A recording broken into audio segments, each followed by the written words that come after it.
Hello guys. तो अभी हम पढ़ने वाले हैं क्लास 8th का chapter number 10th, reaching the age of adolescence. Okay, ये मैंने यहाँ पे एक मार्क लगाया है एडोलेसेंस पे, क्योंकि ये चैप्टर में जितने भी टॉपिक्स हैं वो सब इसी वर्ड के ही अराउंड घूमते रहेंगे।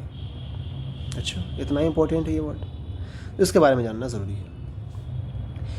एडोलेसेंस एक पीरियड होता है जिस पीरियड में बॉडी के अंदर चेंजेस आते हैं, ऐसे चेंजेस जो नोटिसेबल हो, मतलब दिखने पे लगे कि हाँ मतलब चेंज हो रहा है।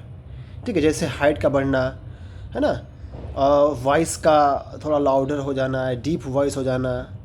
तो ये सारे जो चेंजेस हैं, ये सारे चेंजेस इसी पीरियड में आता है। ओके, इसी पीरियड में आता है। तो इसके बारे में थोड़ा सा और हम अच्छे से जानेंगे। देखते हैं एनसीईआरटी में क्या दिया हुआ है। यहाँ पे हमारे पास दो वर्ड है, दो वर्ड, एडोलेसेंस और प्यूबर्टी, दोनों को समझेंगे। आगे देखते हैं, लिखा है growth begins from the day one is burn. जब से कोई लड़का पैदा हुआ है तब से लेकर 5 साल के बाद देखा जाएगा तो वो एक जो जिस दिन वो पैदा हुआ था 5 साल के बाद वो उसकी हाइट तो बड़ी होगी, बिल्कुल बड़ी होगी हाइट बड़ी होगी उसकी। वो पहले चल नहीं पा रहा होगा, अब चल रहा है ना। जब वो 10 साल का होगा तो थोड़ी सी और उसकी हाइट बढ़ जाएगी। ऐसा नहीं कि हाइट जो बॉडी में ग्रोथ होता है वह ग्रोथ इस जो एज ऑफ एडोलेसेंस है इसी एज में होता है, ऐसा नहीं है कि सिर्फ इसी एज में होगा। हाइट जो बढ़ता है वो जिस दिन से कोई भी लड़का है अगर आज पैदा हुआ है तो आज से ही उसकी हाइट धीरे धीरे उसकी बॉडी के अंदर ग्रोथ होता ही रहता है। लेकिन but upon crossing the age of यहाँ पे जो मैं पढ़ रहा हूँ इसको आप एक बार देखते चलोगे, है ना। But upon crossing the age of 10th और 11th there is sudden change. Okay, there is sudden spurt in growth which become noticeable। जब कोई लड़का या फिर कोई लड़की 10th और 11th ईयर्स की हो जाती है, उसके बाद उसके बॉडी में जो चेंजेस आते हैं वो नोटिसेबल होता है, मतलब वो दिखता है। वो तुम कंपेयर कर सकते हो 2 महीने पहले का जो उसका स्टेटस होगा और 2 महीने बाद का जो उसका स्टेटस है, उसमें आप कंपेयर कर सकते हो। उसकी बॉडी जो है कि मतलब पहले 2 महीना पहले उसकी बॉडी किस तरह थी, अभी 2 महीना बाद कैसी है। ये जो चेंजेस है, मेजर चेंज आता है, वह चेंज एज ऑफ एडोलेसेंस में ही आता है। ओके, ये एज ऑफ एडोलेसेंस क्या है आगे देखते हैं। थोड़ा सा एक और सेंटेंस पढ़ूंगा, ज़्यादा आपको अच्छे से समझ में आएगा। The changes taking place in the body are part of growing up. तो बॉडी के अंदर चेंजेस जो हो रहे हैं या फिर जो होने वाले हैं चेंजेस, वो किसी भी बॉडी का ग्रोथ का ही एक पार्ट है। अब मैं कह रहा हूँ मेरी हाइट बढ़ गई, मतलब क्या, मेरी बॉडी में ग्रोथ हुआ है तभी तो मेरी हाइट बढ़ी है, तो वो भी एक ग्रोथ का ही पार्ट है ना। मेरा शोल्डर थोड़ा और फैल गया, मतलब मेरा शोल्डर थोड़ा वाइड हो गया, तो ये भी एक ग्रोथ का ही पार्ट है। They indicate that you are no longer, यहाँ पे समझने की बात है, no longer a child but are on the way to becoming an adult. अगर ऐसा आपके बॉडी में हो रहा है कि आपके अंदर सडन चेंजेस आ रहे हैं, तो इसका मतलब क्या है कि अब आप बच्चे नहीं रहे, अब आप एडल्ट होने वाले हो। तो ये जो वर्ड है होने वाले हो, मतलब इसमें कुछ ड्यूरेशन, मतलब कुछ टाइम लगेगा। अभी आप हुए नहीं, ऐसा नहीं कि आज आप एक चाइल्ड थे, रात में सोए, सुबह उठते उठते आप एक एडल्ट हो गए, ऐसा नहीं होने वाला। तो ये जो वर्ड लिखा हुआ है, no longer a child but you are on the way to becoming an adult, इसका मतलब होता है कि अब आप एडल्ट होने वाले हो। तो जो समय लग रहा है एडल्ट होने में, जो टाइम लग रहा है, जो एज ऑफ पीरियड जो लग रहा है ना, जो भी टाइम लग रहा है, उसी टाइम पीरियड को हम कहते हैं एडोलेसेंस। उसी टाइम पीरियड को हम कहेंगे एडोलेसेंस। मैं इसको रेड कर लेता हूँ। उसी टाइम पीरियड को कहेंगे हम एडोलेसेंस। ओके, अब आपको अच्छे से समझ में आ गया होगा। एडोलेसेंस कोई ऐसी चीज़ नहीं है जिसको हम मतलब कोई एक चीज़ को हम बोल दें एडोलेसेंस है। वो एक पीरियड है जिस पीरियड में हमारे बॉडी के अंदर चेंजेस आते हैं। ओके, हमें तो ये समझ में आ गया कि एडोलेसेंस क्या होता है। फिर ये पुबर्टी क्या है, तो इसके बारे में थोड़ा सा अच्छे से समझते हैं। पुबर्टी जो एडोलेसेंस के पीरियड में जो चेंजेस बॉडी के अंदर आ रहे हैं, उन चेंजेस को हम कहेंगे पुबर्टी। देखते हैं आगे कुछ लिखा होगा ज़रूर इसके बारे में। Okay, growing up is a natural process. The period of life, इस चीज़ पे इस पे ध्यान देना बहुत ज़रूरी है। The period of life when body undergoes change, okay, leading to reproductive maturity is called adolescence. तो इसमें जितनी भी चीज़ें हमने अभी हमने आपको बताया, इसमें सबसे ज़्यादा इस पे ध्यान देने की ज़रूरत है। The period of life, the period of life. तो ये एडोलेसेंस एक पीरियड ऑफ लाइफ या पीरियड ऑफ एज है, जिस एज में हमारे बॉडी के अंदर चेंजेस आते हैं, उसी पीरियड को ही हम कहेंगे, उस पीरियड को कहेंगे एडोलेसेंस। आई थिंक आप समझ गए होंगे। ओके, अब ये जो पीरियड जो है ना, ये जो पीरियड है वो पीरियड बॉयज़ में और गर्ल्स में थोड़ा सा डिफरेंट रहता है ना। ऐसा नहीं कि जिस एज में एक गर्ल्स है, उस गर्ल्स के अंदर एडोलेसेंस का पीरियड स्टार्ट हो चुका है, उसी एज में बॉयज़ का भी एडोलेसेंस का पीरियड स्टार्ट हो जाएगा, ऐसा कुछ नहीं है। थोड़ा सा डिफरेंट रहता है ना, 2 साल का 1 साल का डिफरेंस रहता है। गर्ल्स में जो एज ऑफ जो पीरियड ऑफ एडोलेसेंस है, या फिर जो पीरियड ऑफ जो पीरियड ऑफ एडोलेसेंस है, वो गर्ल्स में थोड़ा जल्दी स्टार्ट हो जाता है as compare to boys. Okay, ये कब तक रहता है? तो 18 से 19 साल तक रहता है, यही यहाँ पे लिखा हुआ है। ओके, नेक्स्ट देखते हैं आगे क्या है। आगे कौन सी लाइन इंपॉर्टेंट है। द ह्यूमन बॉडी, मैं इसको भी अंडरलाइन कर लेता हूँ ताकि आप भी अपने बुक में अंडरलाइन कर लो।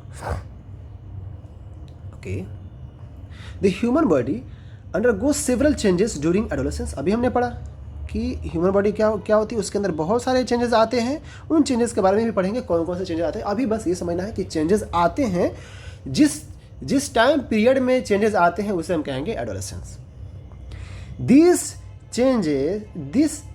Change mark the onset of puberty. और उन्हीं चेंज को हम क्या कह देंगे? उन्हीं चेंज को हम कहेंगे पुबर्टी। सीधी सी बात है। ओके, ओके, यहाँ पे लिखा हुआ है the most important change which marks puberty is that boy and girls become capable of reproduction. Okay? तो ये जो एडोलेसेंस की जो पीरियड होती है, इसी पीरियड में एक बॉय और एक गर्ल दोनों रिप्रोडक्शन की एबिलिटी को पाते हैं। अब वो रिप्रोडक्शन कर सकते हैं। उससे पहले जो एज होती है ना, उस एज में वो रिप्रोडक्शन नहीं कर सकते। रीज़न हम आगे देखेंगे। अब यहाँ पे लिखा हुआ है puberty ends when an adolescent reach reproductive maturity. Puberty कब खत्म होता है बाबू? जब एडोलेसेंस रीचेस रिप्रोडक्टिव मैच्योरिटी। जब आपके अंदर जो रिप्रोडक्टिव मैच्योरिटी आ जाएगी, आपका एडोलेसेंस ख़त्म। अब आपके बॉडी के अंदर उतने चेंजेस नहीं आएंगे। बस आपकी बॉडी मेंटेन रहेगी, बैलेंस रहेगी, थोड़ी सी मसल्स वगैरह बिल्ड होगा, तो मेजर चेंजेस नहीं आएंगे। ओके, चलिए देखते हैं नेक्स्ट पेज पे। Okay, changes at puberty. तो जो चेंजेस हमने अभी इससे पहले पढ़ा कि पुबर्टी क्या होता है। जो भी चेंजेस आते हैं उसी चेंजेस को हम कहेंगे पुबर्टी, और जिस पीरियड में आता है उस पीरियड को हम क्या कहेंगे? एडोलेसेंस। तो जो चेंजेस आते हैं वो कौन कौन से चेंजेस होंगे? तो इंक्रीज इन हाइट, है ना। तो इस एज में, मतलब हम किस एज की बात कर रहे हैं, हम किस पीरियड की बात कर रहे हैं? एडोलेसेंस, है ना। हम एडोलेसेंस की बात कर रहे हैं। इस एज में हाइट के अंदर बहुत ज़्यादा चेंज आता है ना, नोटिसेबल चेंज होता है, दिखता है ये चेंज। मतलब एक महीना पहले अगर कोई बच्चा आपको दिख रहा है, तो वो एक महीना बाद अगर वो एज ऑफ एडोलेसेंस को अभी जस्ट इंटर किया है इस एज में, तो उसकी हाइट में सडन चेंज आएगा। ओके, तो ये काफ़ी नोटिसेबल होता है ना। और क्या होता है, at this time the long bones that is the bone of arm and legs, है ना, elongate and make a person tall. मतलब ज़्यादातर जो है आर्म्स, है ना, और जो बोन्स होते हैं, इसीलिए इस एज में जो है लड़के ज़्यादा, मतलब एक एवरेज मैं बता रहा हूँ, ऐसा नहीं है कि सारे बच्चे पतले रहते हैं इस एज में। मतलब मोटापा उतना ज़्यादा नहीं दिख पाता है ना, पतले रहते हैं बच्चे, क्योंकि बहुत ज़्यादा एनर्जी भी तो लग रहा होता है ना, काफ़ी ज़्यादा न्यूट्रिशन उस वक्त यूज़ हो रहा होता है। तो इस एज में न्यूट्रिशन का भी ध्यान रखना चाहिए, ठीक है, क्योंकि आपकी बॉडी बहुत ही रैपिडली ग्रोथ कर रही है। Okay, increase in height simple है। यहाँ पे एक चार्ट दिया हुआ है, इस चार्ट के अकॉर्डिंग हम ये समझ सकते हैं कि अगर कोई लड़का है या फिर कोई लड़की है, तो वो अपनी मैक्सिमम हाइट, उसकी मैक्सिमम हाइट क्या हो सकती है, इस चार्ट के अकॉर्डिंग हम देख सकते हैं। हालांकि ऐसा कुछ 100% ये श्योर नहीं है, लेकिन ये एक एवरेज है, इतना मैक्सिमम उसकी हाइट हो सकती है। अगर कोई 8 साल का लड़का है या फिर लड़की है, तो वो 8 साल में, अगर कोई लड़का है तो अपने हाइट का 72% हाइट अचीव कर चुका होता है 8 साल में कोई लड़का, और कोई लड़की है तो अपने हाइट का 77% जो है हाइट का अपने हाइट का 77% अचीव कर चुकी होती है। वैसे ही अगर कोई 12 साल का लड़का है, तो 12 साल में एक बॉय अपने हाइट का 84% अचीव कर चुका है, और एक लड़की अपने हाइट का 91% अचीव कर चुकी है। ओके, तो ये जो डिफरेंस आपको दिख रहा है, ये डिफरेंस किस लिए है, कहाँ से आया? जो गर्ल्स और बॉयज़ के सेम एज में हाइट में डिफरेंस है, क्योंकि गर्ल्स के अंदर जो एज ऑफ एडोलेसेंस है वो बॉयज़ से पहले आ जाता है, इसलिए इनके अंदर, गर्ल्स के अंदर जो चेंजेस है वो ज़्यादा आपको दिखेंगे सेम एज में।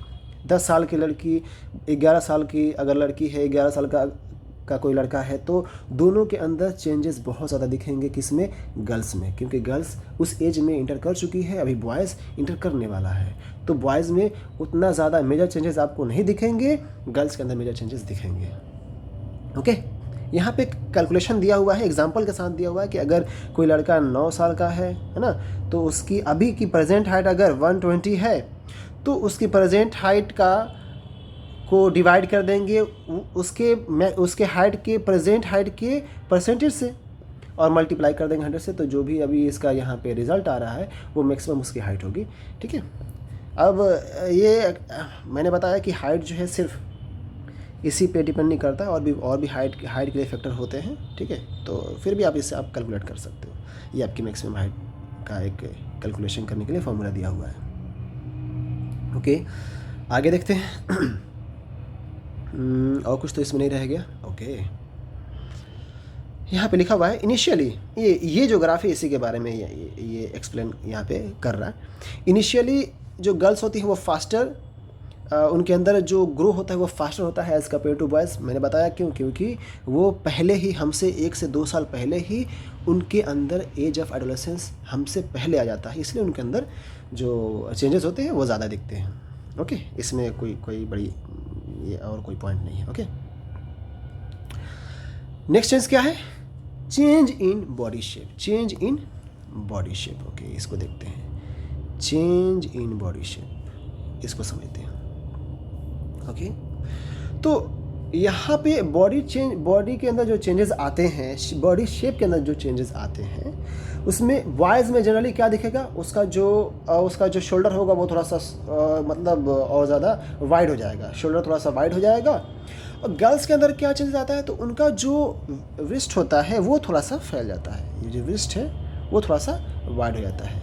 ओके, इसका रीज़न ये है कि सपोज़ कर लीजिए कि अगर कोई एक लड़की है, तो जब भी वो माँ बनेगी, तो उसके बच्चे को एक प्रॉपर बेस मिलेगा, ये जो पोर्शन है ना, ये वाला पोर्शन थोड़ा सा वाइड यहाँ पे हो जाता है। इसका रीज़न क्या है कि बच्चे को एक बेस मिलेगा, है ना। वो जब भी वो लड़की माँ बनेगी तो उसको वो जो उसके कोख में बच्चा है उसको वो ज़्यादा अनबैलेंस फील नहीं करेगी, है ना। उसको एक बेस मिलेगा, इसलिए ये एक यहाँ पे चेंजेस इसके अंदर आते हैं। ओके, जो भी चेंजेस आते हैं ऐसे ही नहीं आते हैं, उनका भी रीज़न होता है।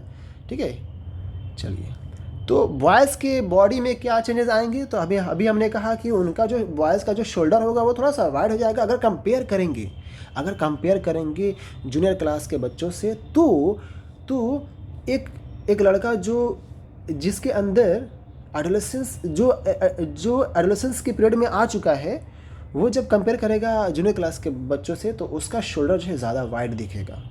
ओके, और वैसे ही अगर कोई गर्ल है वो भी अगर कंपेयर करेगी तो उसका भी जो ये विस्ट है वो भी उसका थोड़ा सा वाइड दिखाई देगा। ओके, ये बॉडी के अंदर चेंजेस आते हैं।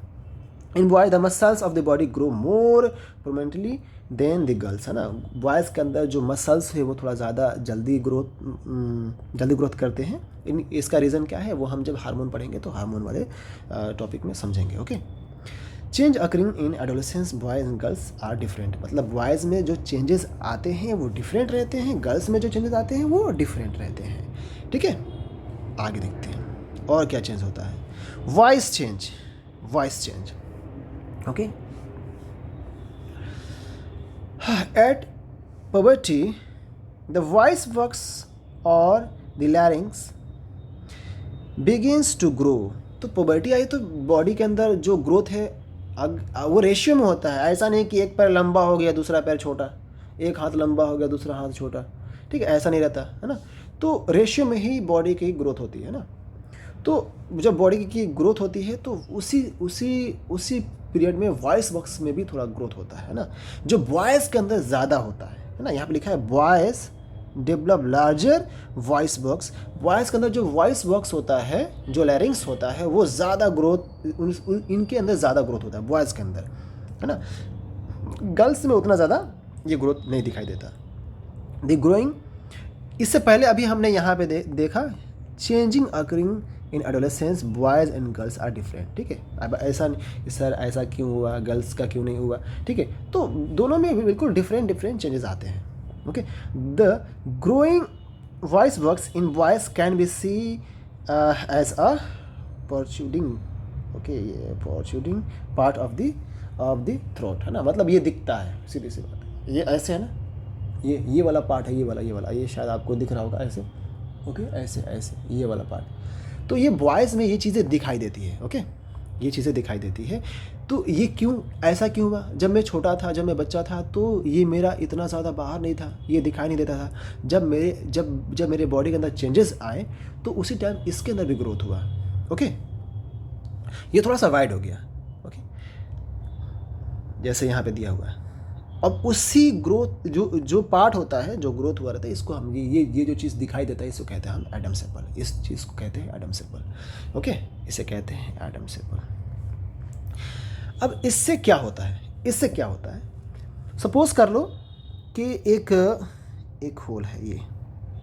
ओके, इस होल से एयर जो है पास, इस होल से एयर पास हो रहा है, इस होल से एयर पास हो रहा है। ओके, सेम अमाउंट ऑफ, जहाँ से भी ये एयर पास हो रहा है, मान लो ये एक थैला है, इसमें से एयर पास हो रहा है, ठीक है, इस होल के थ्रू। तो इसमें एक और बैग है जो जिस बैग का भी साइज़ इतना ही है, मतलब दोनों बैग में एयर सेम अमाउंट में है, ठीक है, लेकिन इसका जो होल है वो थोड़ा सा छोटा है, ठीक है, वो थोड़ा सा छोटा है। तो जब इसमें से एयर पास करेगा, सेम अमाउंट ऑफ एयर इसमें से भी पास कर रहा है, सेम अमाउंट ऑफ एयर इसमें से भी पास कर रहा है, इसमें से जल्दी तो एक एयर भी यहाँ से निकल जाएगा, दूसरे यहाँ से भी एयर जो पास हो रहा है। तो ये छोटे से एरिया से जब पास हो रहा है ना, तो ये ज़्यादा एनर्जेटिक होता है। इसकी वजह से ये बहुत ज़्यादा, इनकी पिच इनकी हाई हो जाती है, इनकी पिच क्या हो जाएगी, हाई हो जाएगी। अब जब यहाँ से एयर पास होगा तो क्या होगा, ये भी वाइब्रेशन करेगा, तो फिर इसकी ये जो वाइब्रेशन करेगा, ये बहुत ज़्यादा एरिया को वाइब्रेट कर रहा है, ये बहुत ज़्यादा एरिया को वाइब्रेट कर रहा है, तो ये डीप वॉइस हो जाएगा, ये डीप वॉइस हो जाएगा। ये छोटे से एरिया को वाइब्रेट कर रहा है तो इसकी पिच हाई हो जाएगी। ओके, तो ये गर्ल्स में होता है, ये गर्ल्स में इसके अंदर ग्रोथ होता ही नहीं है, मतलब एडम सेपल जो है इनका दिखाई नहीं देता है ना, मतलब इनका ये पार्ट जो है उतना विजिबल नहीं होता है। ग्रोथ तो ऐसा नहीं है कि एक छोटी सी बच्ची है और एक गर्ल है जो 18 ईयर्स की है, उन दोनों के वॉइस में चेंज नहीं, डिफरेंस नहीं होता है। इसका मतलब गर्ल्स में भी ग्रोथ होता है, लेकिन जितना बॉयज़ में होता है उतना गर्ल्स में ग्रोथ नहीं होता है। बॉयज़ में ज़्यादा ये ग्रो कर जाता है। आई थिंक आपको समझ में आ गया होगा। तो ये जो वॉइस के अंदर जो चेंज होते हैं, आपको समझ में आया कि वॉइस जो है क्यों अचानक से, मतलब एक 5 से 6 महीने के अंदर एक वॉइस था, उसका वॉइस जो है मतलब बहुत ज़्यादा लाउडर हो गया, बहुत ज़्यादा लाउडर कह रहा हूँ, बहुत ज़्यादा डीप हो गया ना, मतलब ज़्यादा वाइब्रेटिंग हो गया। ओके, तो रीज़न क्या है कि ये जो हमारा लैरिंग्स होता है या फिर जो वॉइस बॉक्स है वो ये ग्रो कर जाता है। ओके, इसलिए ज़्यादा हमारी आवाज़ें डीप हो जाती है। देखिए यहाँ पे लिखा है girls have high pitched voice whereas boys have a deep voice. Okay, in adolescent boy sometime the muscles of growing voice go out of control and voice become harsh. और कभी कभी क्या होता है, ये बहुत ज़्यादा अगर ग्रो कर जाता है तो एकदम डरावना सी आवाज़ आती है, एकदम ऐसी आवाज़ आएगी, हेलो सर, हेलो कैसे हो सर। ओके, दिस टाइप कि इस तरह की आवाज़ें आप मतलब आने लगेगी। ओके, जैसे कभी सर्दी खांसी होती है तो बहुत ज़्यादा भारी आवाज़ आती है, वैसी आवाज़ नॉर्मल उसकी आवाज़ हो जाएगी ऐसी। ओके, आपने देखा होगा बहुत सारी गर्ल्स ऐसी होती हैं जिनका आवाज़ बहुत ज़्यादा डीप हो जाता है, मतलब ये रेयर है ना। तो उनका आवाज़ डीप होने का रीज़न ये है कि उनका भी एडम सेपल थोड़ा सा ज़्यादा ग्रो कर गया है, नॉर्मली जो मतलब जितना गर्ल्स का ग्रो करता है उससे थोड़ा ज़्यादा ग्रो कर गया। ओके, और कुछ है क्या, दिस स्टेट में रिमेन्स अ फ्यू डेज और week after which the voice become normal. Okay, ये हमने अभी आपको दिखाया, ऐसा जो है रहता है और ये चीज़ें दिखाई देती हैं। ओके, आगे देखते हैं नेक्स्ट क्या चेंज होता है। Increase activity of sweat and sebaceous gland. तो स्वेट ग्लैंड थोड़ा ज़्यादा ही एक्टिव हो जाता है इस एज में, बस कहने का मतलब ये है कि स्वेट ग्लैंड थोड़ा ज़्यादा एक्टिव हो जाता है और सेबेसियस ग्लैंड मतलब ऑयल ग्लैंड जो होता है, आप देखे होंगे, इसको कैसे एक्सपीरियंस कर पाओगे आप। एक छोटा सा बच्चा है, उसको जब उसके बॉडी पे जब पानी आप रखते हो या फिर उसके बॉडी पे जब पानी गिराते हो तो उसके बॉडी से पानी गिर जाता है टोटल, है ना, मतलब एकदम फ्लो कर जाता है ऐसे ही। लेकिन अगर कोई 18 साल का है ना, या फिर 18 साल का कोई मतलब लड़का हो या फिर लड़की हो, उसके अगर हाथ पे अगर आप पानी आप गिराते हो तो कुछ पानी वहाँ पे ठहर जाता है ना। तो ये एक आप एक्सपेरिमेंट करके चेक कर सकते हो। तो ये भी क्या है, जो स्वेट ग्लैंड है वो उसके स्वेट ग्लैंड जो है इस एज में ज़्यादा एक्टिव हो जाता है, क्योंकि बहुत ज़्यादा अमाउंट ऑफ एनर्जी की ज़रूरत होती है, तो बहुत ज़्यादा फूड को हमें तोड़ना पड़ता है। बहुत ज़्यादा फूड अगर टूटेगा, ब्रेक डाउन होगा, तो फिर बहुत ज़्यादा वेस्ट मटेरियल भी हमारी बॉडी में बनेगा। तो उस वेस्ट मटेरियल को निकालने के लिए स्वेट ग्लैंड थोड़ा सा ज़्यादा एक्टिव हो जाता है। सेबेसियस ग्लैंड जो होता है उसकी वजह से पानी जो है वो ठहरने लगता है ना। आपको पता होगा पानी जो मिक्स नहीं हो पाता है ऑयल में, तो इस चीज़ को आप एक्सपीरियंस कर सकते हो ऐसे। नेक्स्ट चेंज है डेवलपमेंट ऑफ सेक्स ऑर्गन। ठीक है, okay, at puberty male sex organ like testis and penis develop completely. इस एज में मतलब पुबर्टी, मैं पुबर्टी की बात नहीं कर रहा, पुबर्टी मतलब चेंजेस समझ गए। एडोलेसेंस में जो बॉयज़ के अंदर टेस्टिस और जो पेनिस होता है वो वेल डेवलप या फिर कंप्लीटली डेवलप कर लेता है ना, इसी एज में कंप्लीटली डेवलप कर लेता है। Okay, the testis also begin to produce sperm. जो टेस्टिस होता है वो स्पर्म बनाने के लायक हो जाता है, इसी एज में टेस्टिस स्पर्म बनाने के लायक हो जाता है। In girls ovary enlarge and egg begin to mature. Ovary जो होता है वो भी वेल डेवलप हो जाता है, वो भी कम्प्लीटली डेवलप कर जाता है। और जब ओवरी कम्प्लीटली डेवलप कर जाता है तो वो एग को एग को थोड़ा सा मैच्योर करने लगता है। एग को मैच्योर करेगा, मैच्योर करके फिर रिलीज़ करेगा, एग को मैच्योर करेगा, फिर मैच्योर करके रिलीज़ करेगा। ओके, तो इस चीज़ को हम जब रिप्रोडक्शन चैप्टर पढ़ेंगे तो उसमें और अच्छे से समझेंगे। बस इतना समझना है कि इस एज में जो सेक्स ऑर्गन होते हैं उनका डेवलपमेंट कम्प्लीटली होता है, चाहे वो बॉयज़ हो या फिर गर्ल्स हो। अब इस चीज़ को ध्यान से समझने की ज़रूरत है, क्योंकि गर्ल्स के अंदर एज ऑफ एडोलेसेंस 2 साल पहले आता है, तो बॉयज़ के अंदर जो सेक्स ऑर्गन होगा वो हमसे एक बॉयज़ से जो गर्ल्स के अंदर जो सेक्स ऑर्गन होगा वो बॉयज़ से पहले मैच्योर करेगा। Okay, also ovary start releasing mature egg. इसी एज में ओवरी से मैच्योर एग रिलीज़ होना स्टार्ट हो जाता है। अभी हमने पढ़ा कि इसी एज में क्या होता है, सेक्स ऑर्गन का डेवलपमेंट होता है। गर्ल्स के अंदर भी होगा डेवलपमेंट और बॉयज़ के अंदर भी डेवलपमेंट होता है। गर्ल्स में पहले होता है क्योंकि उनके अंदर पहले एज ऑफ एडोलेसेंस आ जाता है। Okay, reaching mental, intellectual and emotional maturity, इस चीज़ को समझेगा थोड़ा सा। Okay, reaching mental, intellectual and emotional maturity.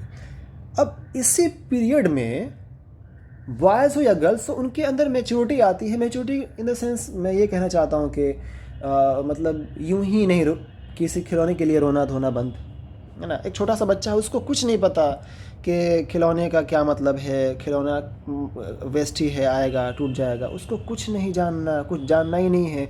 पैसा कहाँ से आएगा, घर पे पैसे की ज़रूरत है कि नहीं, तो उसको कोई मतलब नहीं रहता है बच्चे को, है ना।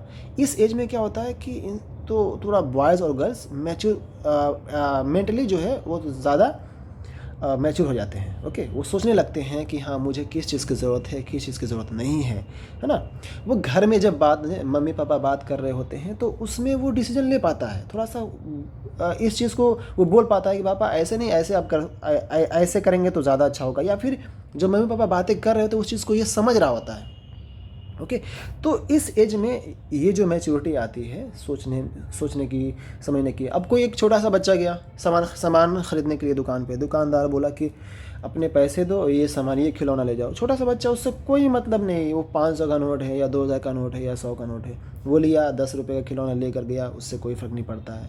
लेकिन आप अगर इस एज में हो तो इस एज में आप समझोगे, पैसे की वैल्यू को भी समझोगे, जो सामान आप ख़रीद रहे हो उसकी भी वैल्यू को समझोगे कि क्या यह जो सामान है वो 100 रुपये के, ये जो पेन है ये 5 रुपये के लायक है कि नहीं।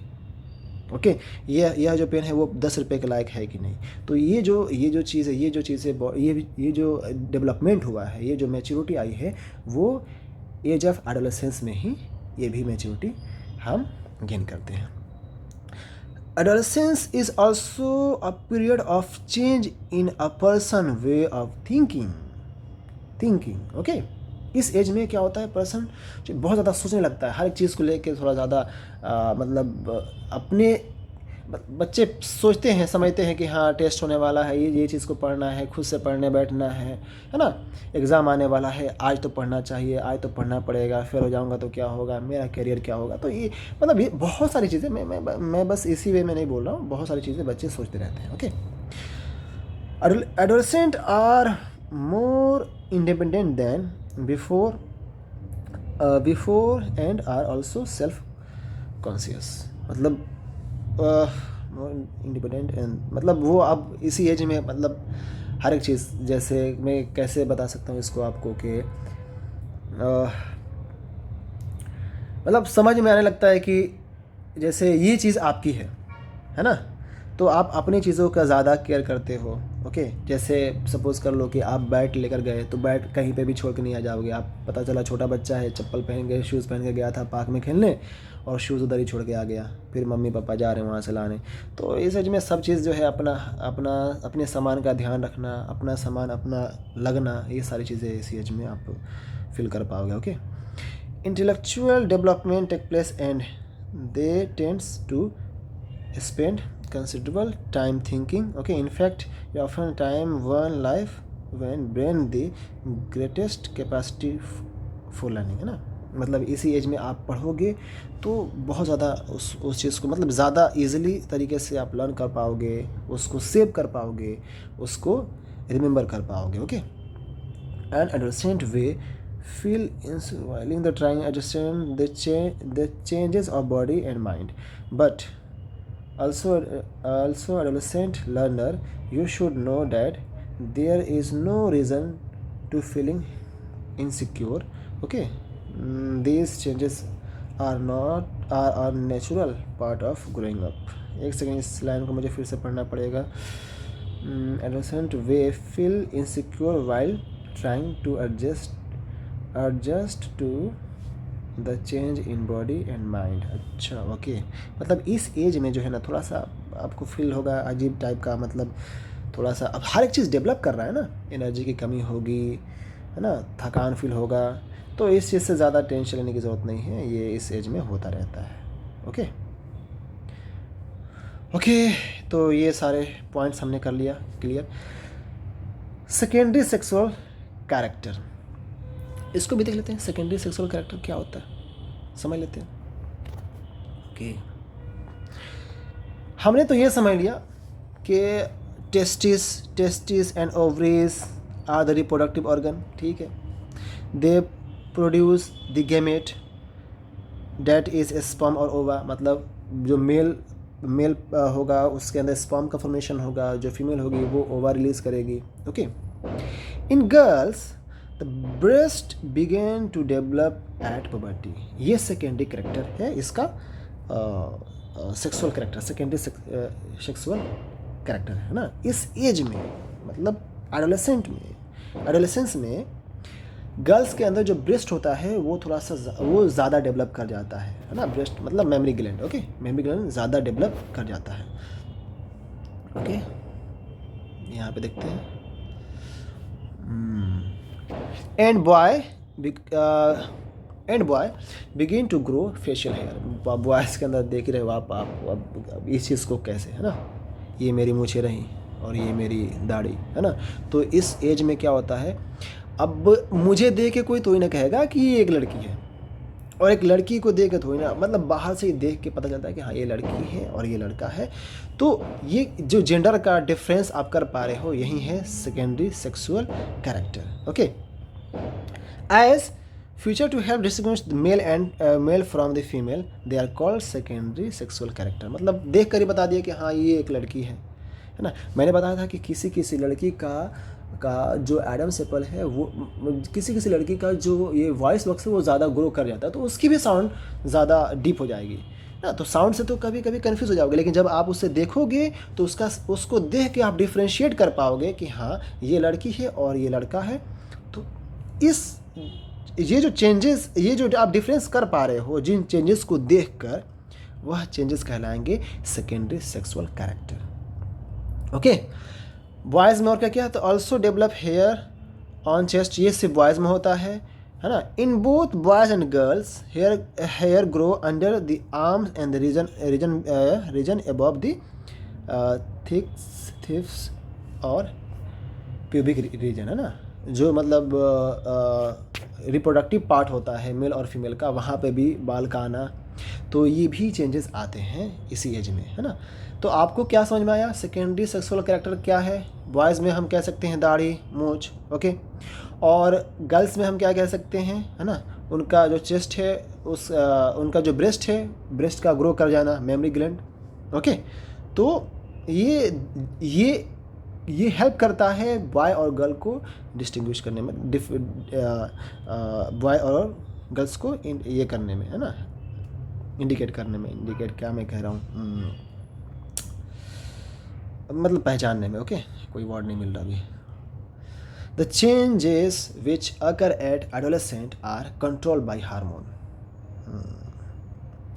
जो चेंजेस हमारे बॉडी में आ रहे होते हैं किस एज में आ रहे होते हैं, एडोलेसेंस, है ना.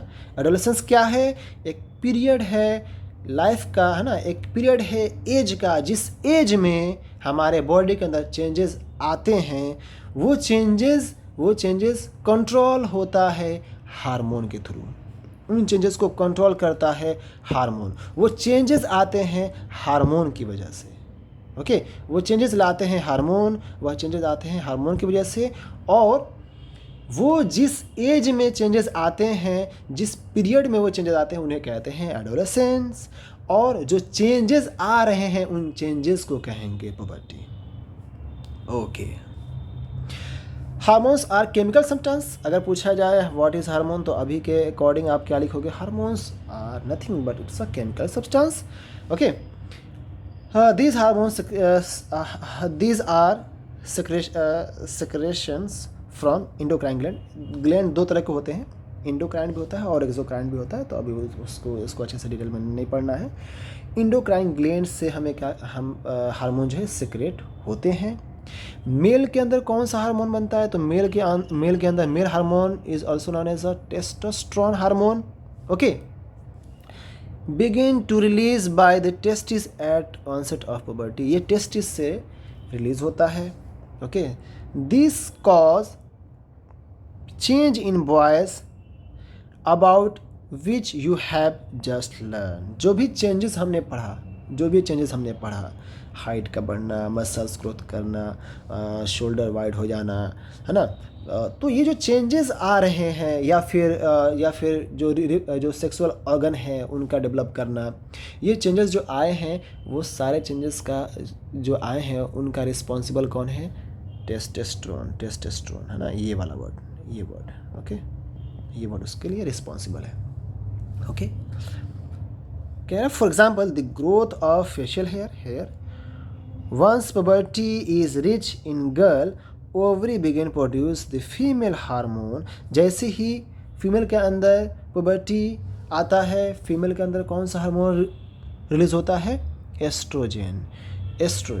Okay, which makes the breast develop, है ना। जो क्या करता है? ब्रेस्ट को डेवलप करता है। ओके, ब्रेस्ट मतलब वो मैंने अभी बताया, मिल्क सिक्रेटिंग ग्लैंड्स और mammary glands develop inside the breast.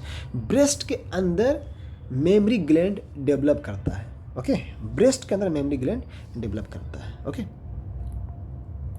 The production of this hormones is under the control of another hormone secreted by endocrine gland called pituitary gland।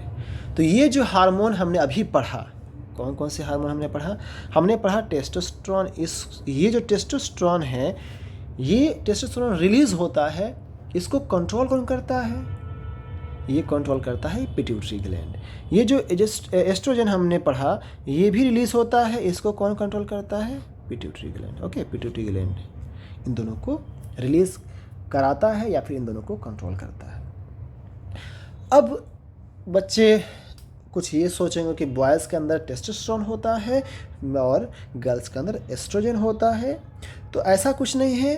Testosterone सारे के सारे hormone जो बॉयज़ में होते हैं, वो सारे के सारे हार्मोन गर्ल्स में भी होते हैं, लेकिन अमाउंट का डिफरेंस होता है। ओके, बॉयज़ में टेस्टोस्टेरोन जितना अमाउंट में रिलीज़ होता है उतने अमाउंट में गर्ल्स में नहीं होता, और गर्ल्स में जितने अमाउंट में एस्ट्रोजन रिलीज़ होता है उतने अमाउंट में बॉयज़ में एस्ट्रोजन रिलीज़ नहीं होता।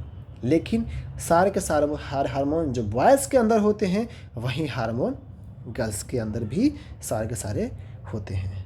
समझ में आया आपको? तो वीडियो काफ़ी लंबा हो चुका है, ये पार्ट हम यहीं पे एंड करते हैं। नेक्स्ट पार्ट में हम पढ़ेंगे role of hormone in initiative reproductive function. Okay, तो ये जो पार्ट है इसको हम नेक्स्ट लेक्चर में कंप्लीट कर लेंगे। आई होप आपको समझ में आया होगा, और कोई डाउट होगा तो आप कमेंट कर सकते हैं। आज के लिए इतना ही। जय हिंद, जय भारत।